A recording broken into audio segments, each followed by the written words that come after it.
As you can see, Annabeth now has blonde hair instead of brown hair in the last movie.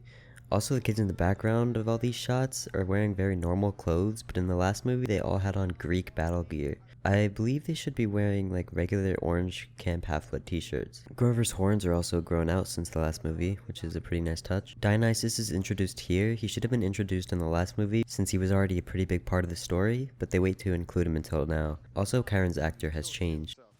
How nice of you to show up just to watch me win. Clarice is also introduced in this movie but left out of the last.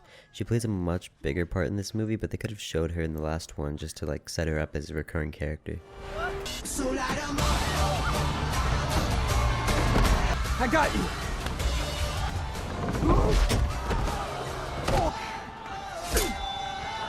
As you can see, this thing stopped spinning when she grabbed the red ring at the top. Percy could have literally gotten to that faster than he got down to the kid at the bottom, and then he would have just been fine. What I'm wondering is, Percy, that first quest you went on, beginner's luck, wasn't it? He actually didn't go out on a quest in the last movie, he just snuck out of camp. It's a critical assignment, and it's very taxing. Can I trust you? Of course. Good. You'll need this. You know, these events get a little messy. Dionysus' acting is pretty good, and it makes him immediately seen as a villain to the viewer, which is really good.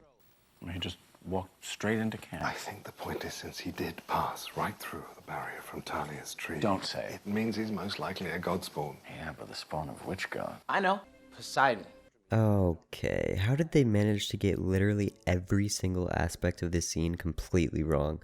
Tyson, the Cyclops they're showing, was a kid at Percy's school who he became friends with, not just some random Cyclops who walked in the gate by himself. Also, literally all the Cyclopes are Poseidon's kids, not just any god. Like, why are they changing things when they don't need to be changed?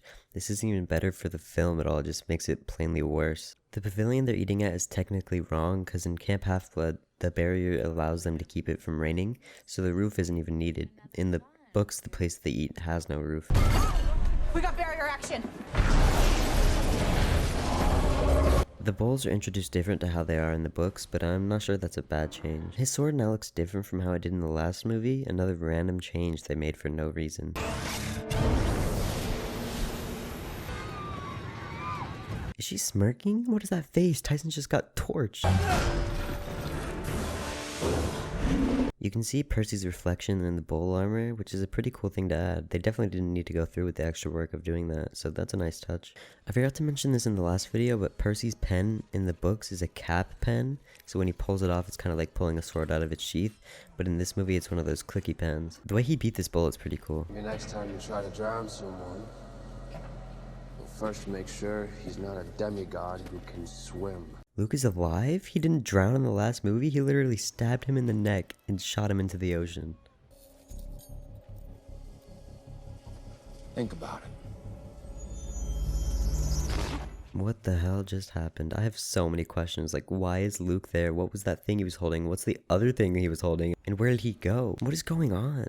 How come you aren't barbecued? Cyclops are fireproof. How did the bull get through the barrier? In the book there was actually 2 bulls, not 1.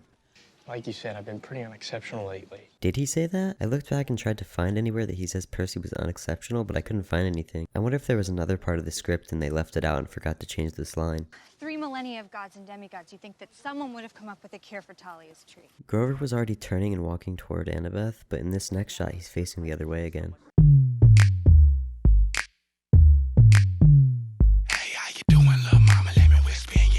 They also haven't even mentioned Grover's goal to find Pan, the god of nature, which is pretty much every satyr's goal, and is why he found the Golden Fleece in the first place. Grover was supposed to be searching for Pan throughout this book, but he was trapped on an island when he found the Golden Fleece because it radiated natural energy from Pan. It would have made for a much more layered storyline if they did that in this movie. I wonder if centaurs have 2 stomachs. I'm the spirit of Delphi, speaker of the prophecies of Phoebus Apollo. Prophecies and quests are included in this movie, but for some reason in the last one they're left out, even though there's a quest in both books. This stained glass scene is actually pretty cool. It gives a nice visualization, tells the story well. The prophecy from book 5 is for some reason in this movie. They changed the prophecy by adding a few lines and changing a few. Here's a direct comparison of each one. Prophecies are meant to be up for interpretation and hard to understand, but by changing it in this movie, they make it extremely obvious what happens.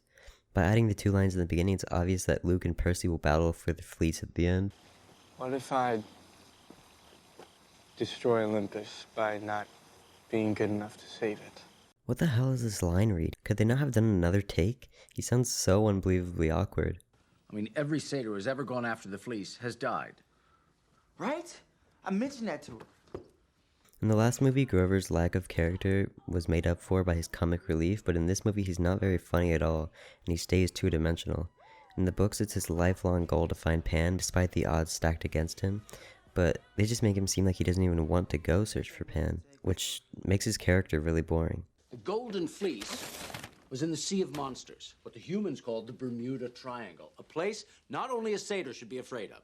So, the answer is no. Dionysus' reasoning for not letting them go on the quest is because it's too dangerous? Isn't that the whole point of quests? They have to do something dangerous and risky, but if it works out, then it's worth it? Seems really weird that he does this. And in this next scene, he just hands off the quest to Clarice. I don't really get the logic behind it. It kind of feels like they just changed the book too much in the beginning, but to keep it accurate, by Clarice being given the quest, they altered the story to fit it in, even though it doesn't really work well. Guess you don't have any answers either, Dad. I mean, this was your sword. This is not his sword. Once again, another random ass line that's thrown in for no reason. It's never said in the books that this is Poseidon's sword. We only know that it was used by Hercules after Zoe Nightshade gave it to him. I want to help. You do it for me. This eye looks so bad. I try to get past it every time I see it because it looks so unnatural. Surely they could have done a better job with this. Point is, maybe I could talk to him. You know, Cyclops to Cyclops. Also, this whole scene with Tyson coming because he wants to save Polyphemus and Grover coming along the quest is so beyond ruined. Literally none of this happened in the book. It's weird to me how they just completely rewrote the story when they had a perfectly good one already written for them. And just know that if the camp wasn't in danger, I wouldn't be wasting this on you. Wasting what? Oh! No. I bet they literally only did this to save money on CGI so they didn't have to have his face edited the entire movie. It's just so lazy and they ruin the story more and more every time they bring in a change like this. The scene isn't the worst in the movie, although it's definitely not good. In the book it brings them to camp instead of away from it, but it just feels off still. I think we're a little short on drachmas. What?